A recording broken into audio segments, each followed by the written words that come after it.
Guys, ang tagal ko nang gustong bumili ulit ng drone. So finally, nakabili na tayo. So this is the DJI Lito X1 FMC RC2. So tara, unbox natin.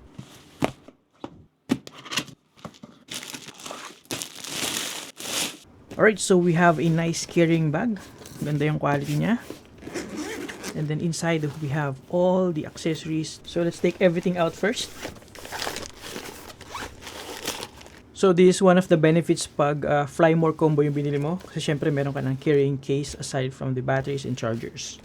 Alright, so first we have our charging hub and dalawang battery. Kasi yung isa pre-installed sa drone. Compact lang siya. And then meron tayo ditong storage for micro SD cards. And then we have USB Type-C port, power button. Tapos yung ating dalawang battery dito. Compact lang siya. And matagal din yung kanyang flight time.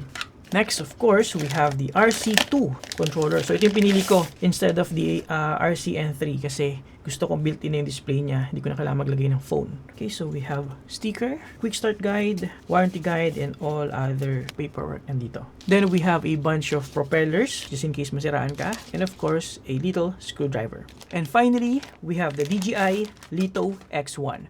So, ito yung napili ko kasi it is nicely between the DJI Flip or even the Mini 4 Pro, and of course, the Mini 5 Pro. Hindi ko ma-justify yung price ng Mini 5 Pro para sa use case scenario ko, so this is perfect. So, magandang balance siya in terms of camera quality and features in between all of those drones na na-mention ko. Hindi rin kasi pumasa sa akin yung DJI Neo 2 in terms of camera quality, so ito, okay na to, kasi nga, pareha siya ng quality sa DJI Flip and Mini 4 Pro, with features na comparable or malapit sa mga features ng Mini 5 Pro in terms of obstacle avoidance, flight time, speed, and everything else. Alright, so quick features overview lang. We have a camera right here, our multifunction button here, a couple of vents, and then sa ilalim meron pa isang camera and a couple of sensors here. And then here sa harap, meron tayong camera, 1/1.3 inch sensor in a gimbal. And then we also have a couple of LiDAR sensors for the 360 obstacle avoidance feature.